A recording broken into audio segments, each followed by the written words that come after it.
காந்தி ஜெயந்தியை முன்னிட்டு புதுச்சேரியில் உள்ள பல்வேறு தொகுதிகளில் வாய்க்கால்களில் ஏற்பட்ட அடைப்பு மற்றும் பள்ளி வளாகங்கள், குப்பைகள் சேர்ந்த இடங்களை ஜேசிஎம் மக்கள் மன்றத்தினர் சுத்தம் செய்து தூய்மையாக மாற்றினர்.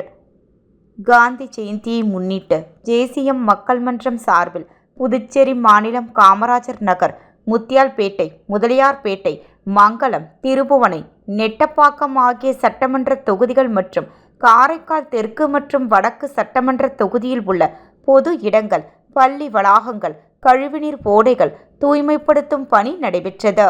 முன்னதாக ஜேசிஎம் மக்கள் மன்றத்தினர் காந்தியின் படத்திற்கு மலர்தூவி மரியாதை செலுத்திய பின்பு தூய்மை பணியினை தொடங்கினர். இதில் சுமார் 500க்கும் மேற்பட்ட ஜேசிஎம் மக்கள் மன்ற நிர்வாகிகள் கலந்து கொண்டு துப்புரவு பணிகளை மேற்கொண்டனர். அப்போது அவர்கள் கழிவுகளையும் குப்பைகளையும் அப்புறப்படுத்தி அந்த இடத்தை தூய்மையான இடமாக மாற்றினர்.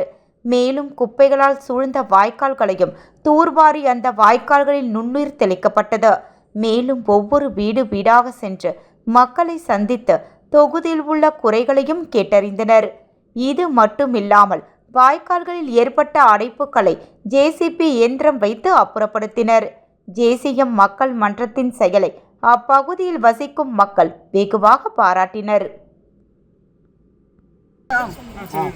நாங்கள் 18 வருஷமாக கஷ்டப்படுறோம் இந்த பணத்தினால. அதனால் இன்னைக்கு நீங்கள் சீர் பண்ணி கொடுத்ததுக்கு ரொம்ப நன்றி தெரிவிச்சுக்கிறேன். எப்போ சொன்னீங்க? காலையில் மனு கொடுத்தோம், ஈவினிங் நீங்கள் முடிச்சு கொடுத்துட்டீங்க. நன்றி சார்.